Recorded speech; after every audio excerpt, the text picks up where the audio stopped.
नमस्कार साथियों, welcome to MCQ series. MCQ series का आज 39वां लेक्चर है। 39वां लेक्चर है। क्वेश्चन नंबर फर्स्ट है, असम के कामाख्या मंदिर में देवी की उपासना निम्नलिखित में से किस रूप में होती है? तो हमको पता है कि देवी की उपासना 3 रूप में होती है। कलकत्ता की काली की उपासना उसके उग्र रूप में होती है। वैष्णो देवी की उपासना उसके शांत या सौम्य रूप में होती है।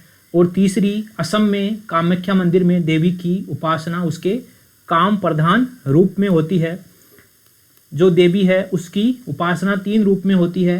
पहली, कलकत्ता की काली मंदिर की कलकत्ता की काली की उपासना उसके उग्र रूप में होती है।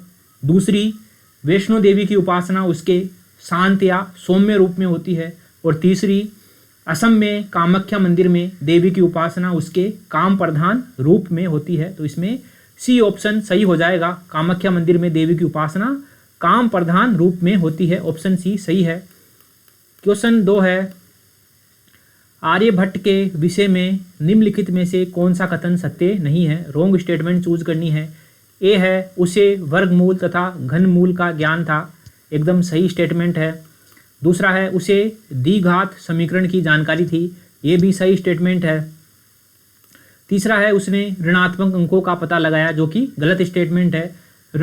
ऋणात्मक अंकों का पता लगाने का श्रेय ब्रह्मगुप्त को दिया जाता है। ब्रह्मगुप्त ने ऋणात्मक अंकों का पता लगाया था।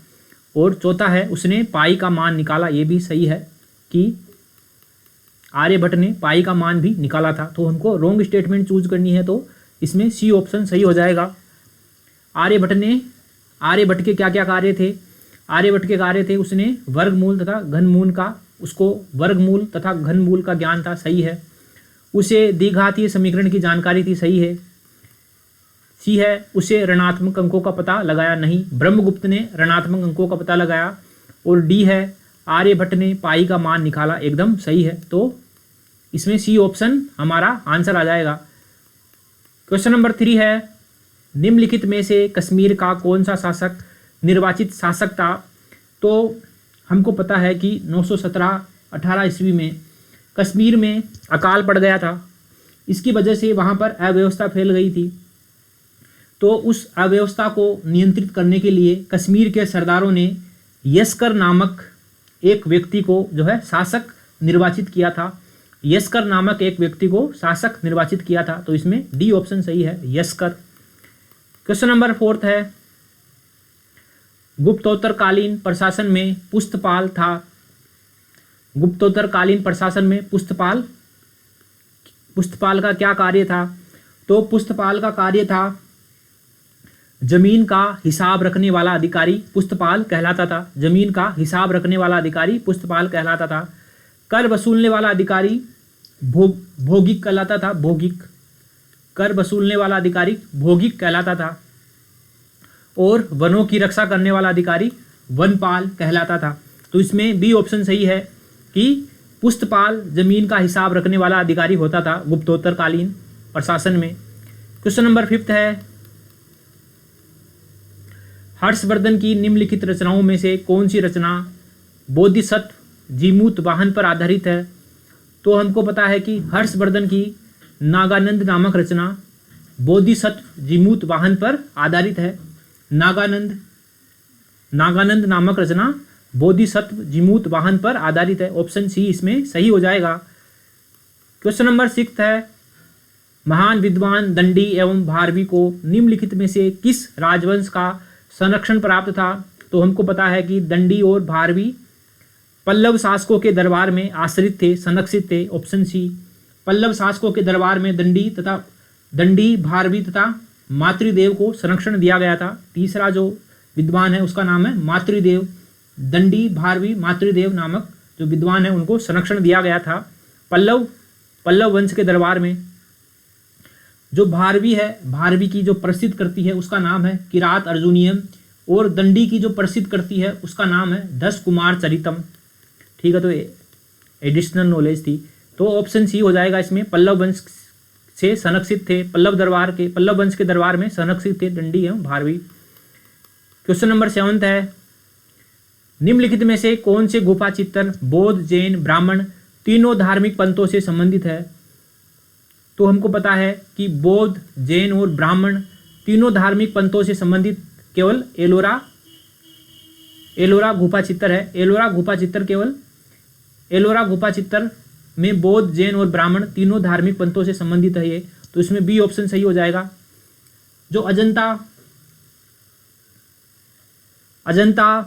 अजंता गुफा चित्र है, उसमें अजंता गुफा चित्र और बाघ गुफा चित्र में इसमें ये बौद्ध पंथ से संबंधित है। बौद्ध अजंता गुफा चित्र और बाघ गुफा चित्र बौद्ध पंथ से संबंधित है। और एलिफेंटा ब्राह्मण धर्म से संबंधित है। ब्राह्मण धर्म से संबंधित है एलिफेंटा, तो इसमें एलोरा आ जाएगा हमारा answer, option number b. Question number 8 है, पाल वंश के संदर्भ में निम्नलिखित को सुमेलित कीजिए। एक तरफ है अभिलेख और एक तरफ है शासक। तो पहला है खलीमपुर अभिलेख, इसमें दे रखा है महिपाल प्रथम, जो कि गलत है। खलीमपुर अभिलेख धर्मपाल से संबंधित है। पाल शासक धर्मपाल। खलीमपुर अभिलेख धर्मपाल से संबंधित है। मुंगेर अभिलेख देवपाल से संबंधित है, सही है। और बादल स्तंभ अभिलेख नारायण पाल से संबंधित है, ये भी सही है। तो इसमें 2 और 3 सही हो जाएगा, पहला गलत हो जाएगा। खलीमपुर अभिलेख धर्मपाल से संबंधित है, मुंगेर अभिलेख देवपाल से संबंधित है और बादल स्तंभ लेख नारायण पाल से संबंधित है। हमको सही सुमेलित करना है, तो इसमें सी ऑप्शन सही हो जाएगा। क्वेश्चन नंबर 9 है, प्राचीन भारतीय इतिहास में निम्नलिखित में से किस नगर को महोदयसिरी के नाम से जाना जाता था? तो हमको पता है कि प्राचीन भारतीय इतिहास में कन्नौज को महोदयसिरी के नाम से जाना जाता था। और कन्नौज के लिए राष्ट्रकूट, गुर्जर प्रतिहार और पालों के बीच त्रिपक्षीय संघर्ष चलता रहता था कन्नौज को जीतने के लिए। तो इसमें ऑप्शन सी सही है, कन्नौज को महोदयसिरी के नाम से भी जाना जाता था। क्वेश्चन नंबर 10 है, निम्नलिखित में से किस राष्ट्रकूट शासक के शासनकाल में प्रसिद्ध अरब यात्री अल मसूदी भारत आया था? निम्नलिखित में से किस राष्ट्रकूट शासक के शासनकाल में प्रसिद्ध अरब यात्री अल मसूदी भारत आया था? तो हमको पता है कि राष्ट्रकूट शासक इंद्र तृतीय के काल में अरब यात्री अल मसूदी भारत आया था। ठीक है, ऑप्शन नंबर बी इंद्र तृतीय। ठीक है साथियों, MCQ सीरीज का 39वां लेक्चर यहीं समाप्त होता है। मिलते हैं अगले लेक्चर में, तब तक के लिए थैंक यू वेरी मच।